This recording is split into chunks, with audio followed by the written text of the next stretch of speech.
Et bonjour à tous, on se retrouve aujourd'hui pour les résultats de Raw du 5 juin 2023.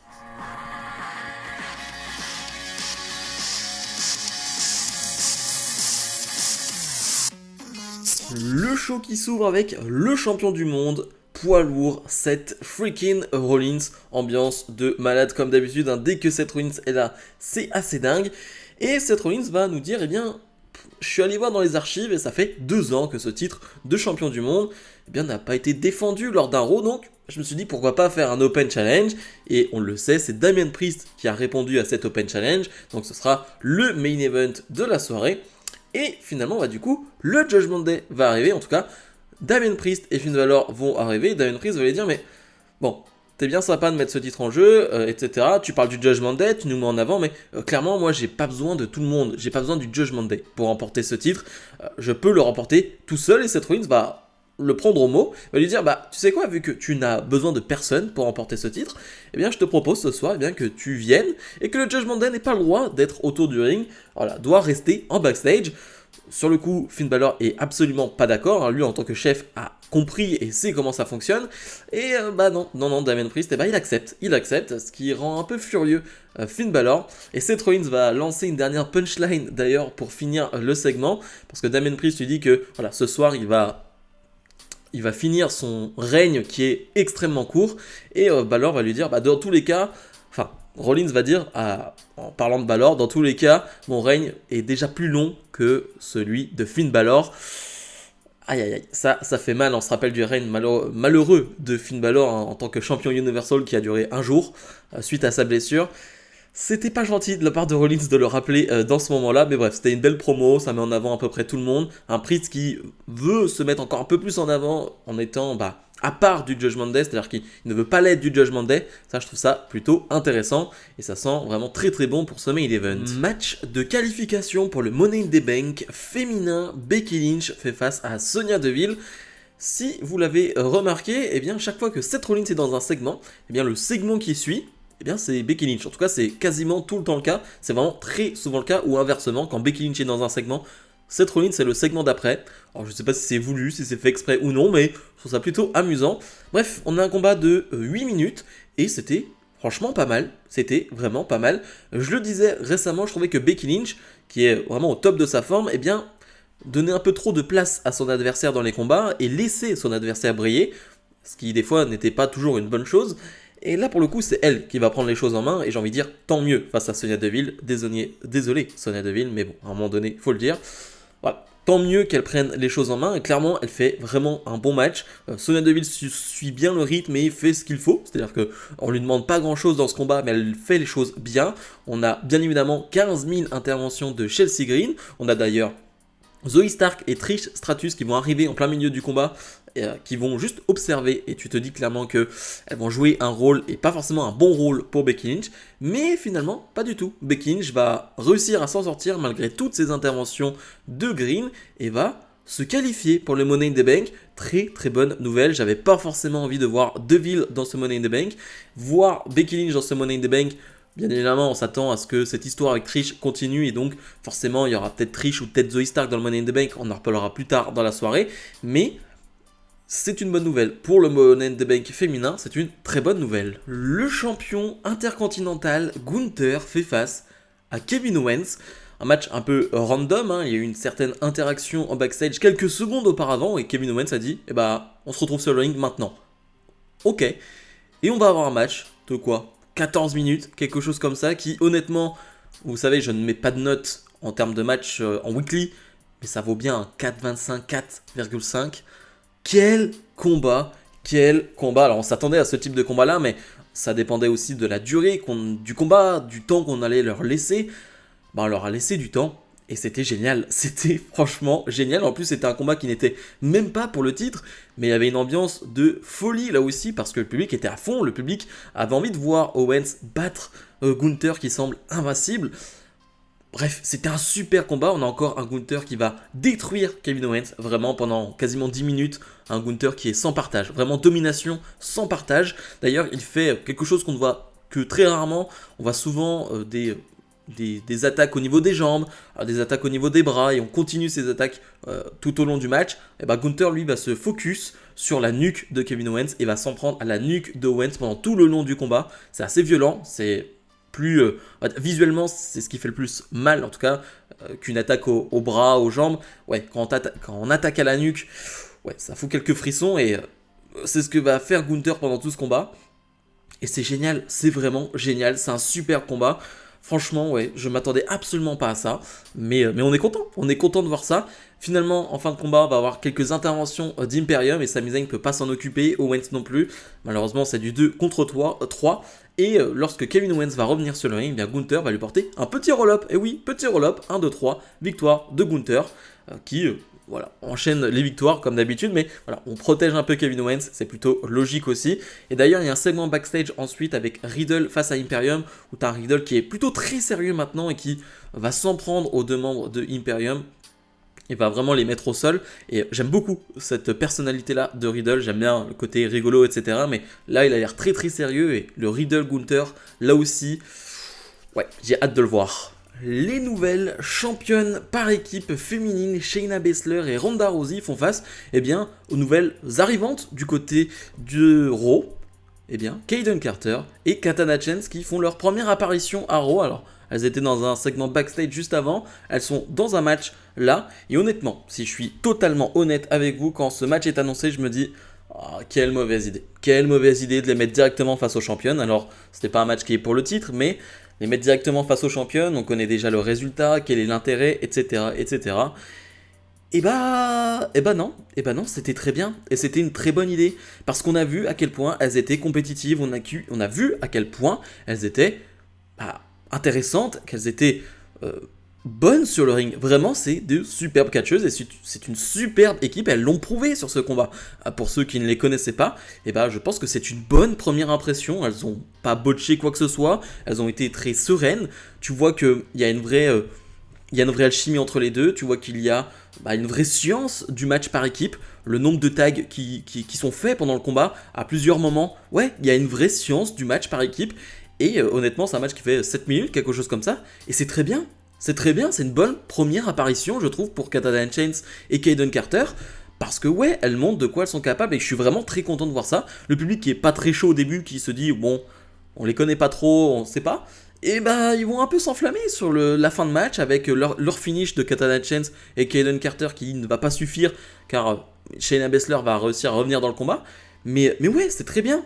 Et finalement, Baszler et Ronda Rousey vont remporter ce match, logique, mais c'était vraiment très très bon, et d'ailleurs... franchement, pour le moment, j'ai rien à dire sur Rousey et Shayna Baszler. Là aussi, en tant qu'équipe, je trouve que ça fonctionne bien. Alchimie, ça on le savait. Mais ouais, ça fonctionne bien. Donc pour le moment, j'ai pas grand chose à dire de négatif. Shinsuke Nakamura fait face à Ricochet, deux superstars qui sont qualifiés pour le Money in the Bank. Un match qui ne va pas durer très très longtemps, même si franchement les 3-4 premières minutes c'est de qualité, il n'y a rien à dire. Le public est un peu partagé parce qu'on a deux babyface, donc il n'y a pas une ambiance de dingue non plus, mais c'est de qualité. Mais ce match ne va pas aller plus loin que ça parce que Bronson Reed va arriver. Donc voilà, fin du combat. Bronson Reed pas très content d'avoir perdu ce match de qualification face à Nakamura, qui est sa première défaite en 1 contre 1, et c'est Ricochet qui lui a rappelé avant le combat. Donc ça lui a pas trop plu. Et du coup, Bronson Reed il va porter un gros splash sur Ricochet. Ce qui est marrant, c'est que le public d'ailleurs va demander One More finalement à Bronson Reed, voilà, qui pouvait en faire un sur Nakamura, mais Bronson Reed, en tant que bon heel, ne va pas le faire et ne va pas répondre aux demandes du public, donc c'est plutôt cool.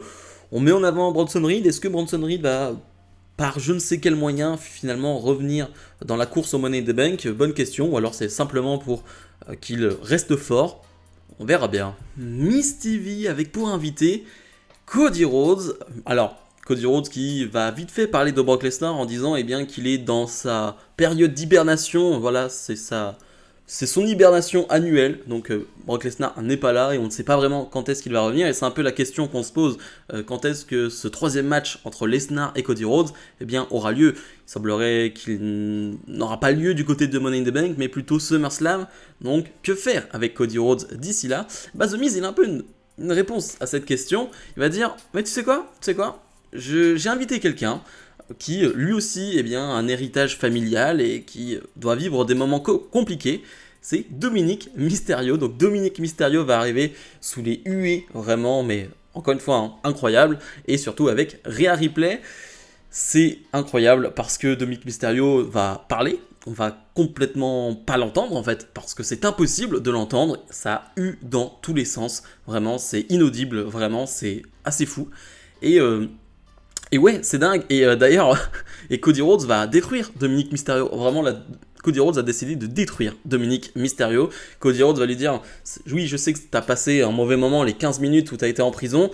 D'ailleurs, j'ai trouvé quelqu'un qui a un plus moche, enfin, qui a un tatouage plus moche que moi, un tatouage de prison plus moche que le mien. D'accord, d'accord, ok. Et ensuite, tu vas lui dire, mais parce que Dominic le cherche et lui dit, mais t'es comme mon père, t'es un mauvais père, tu as une fille et tu n'aimes pas la maison pour t'en occuper, donc tu es vraiment comme mon père, tu es un mauvais père. Et Cody Rhodes va lui dire, ouais, on n'est pas parfait, on fait tous des erreurs, ton père a sans doute fait des erreurs, et d'ailleurs, l'une de ses plus grosses erreurs, je le regarde actuellement. Aïe, aïe, aïe, aïe. Ça fait mal. Dominic Mysterio qui va faire genre de s'en aller, mais qui va mettre une petite claque à Cody Rhodes. Et bien évidemment, Rhea Ripley va se mettre devant pour le protéger. Bref, c'était plutôt très marrant. Le segment se termine avec un Cody Rhodes qui met une petite droite à The Miz. C'était vraiment très fun. Alors je ne sais pas où ça va aller, je ne sais pas où ça veut aller, mais honnêtement c'était très divertissant. Le public était à fond, que ce soit avec Dominic, que ce soit avec Cody. Cody a bien répondu, Dominic a été excellent, Rhea aussi. Bref. Très très bon segment. Match de qualification pour le Money in the Bank féminin. Zoey Stark fait face à Natalya. Bon, rien à retenir de ce combat. Le public en a rien à faire et c'est plutôt logique. On a un match qui va durer quoi, 2-3 minutes, quelque chose comme ça. Natalya qui va vendre une blessure au niveau du genou suite à l'attaque de Rhea Ripley lors de Night of Champions. Et finalement, grâce à une intervention de Trish Stratus, ce qui est un peu dommage, c'est que vraiment Zoey Stark, pour battre Natalya, qui est blessée au genou, a besoin d'une intervention de Trish Stratus. Je trouve ça un peu dommage, mais bref, on va me dire que c'est que du détail, que c'est un heal, et donc c'est logique, etc., etc. Mais moi, ça me gêne un peu. Bref, Zoey Stark se qualifie pour le Money in the Bank féminin, et c'est à peu près tout ce qu'il y a à retenir. C'est plutôt une bonne nouvelle de voir Stark dans un Money in the Bank, vu le talent qu'elle a. Indus Sher était censé faire face à Shelton Benjamin et Cedric Alexander, mais le match ne va pas avoir lieu car Indus Sher va s'en prendre tout simplement aux deux superstars avant le combat et vont bien les détruire.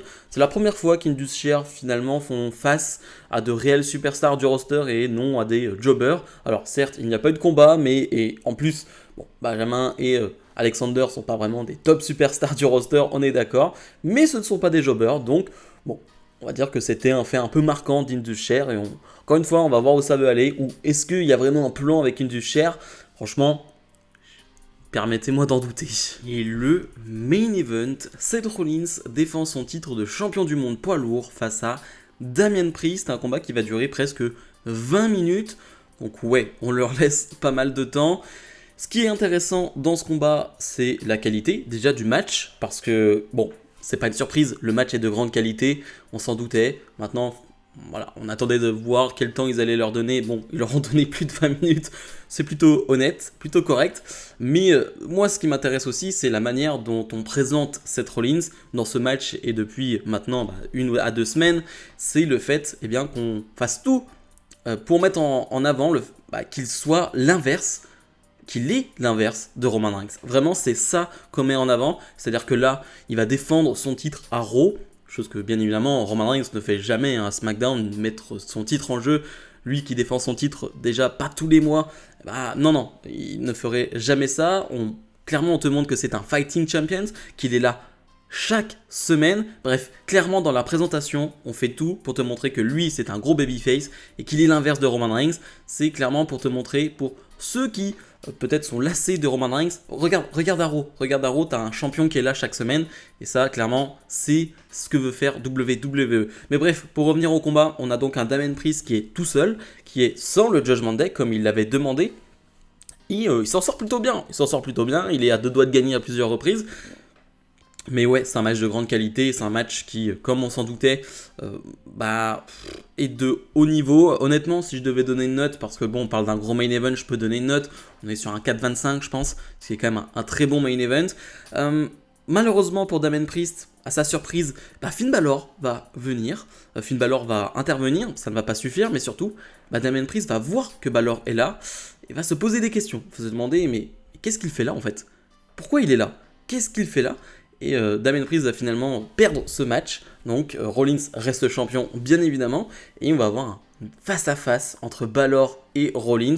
Clairement, on te tease le Balor Rollins pour Money in the Bank. Ça va arriver, c'est sûr et certain. Ce qui est plutôt cool hein, pour les premières défenses de Seth Rollins d'être face au Judgment Day. C'est plutôt une bonne idée. Mais on voit donc les premières petites tensions dans le Judgment Day entre Balor et Damien Priest. Est-ce qu'il y aura des suites? Est-ce que ça va aller plus loin? Ça, c'est une affaire à suivre, parce que voilà, on sait que Balor est censé être le chef de ce clan, mais Priest voulait être un peu seul ce soir-là, voulait être un peu celui qui gère l'affaire, et ça n'a pas été au goût de Finn Balor, donc affaire à suivre. Bilan de ce Raw, j'ai trouvé ce show excellent, vraiment excellent.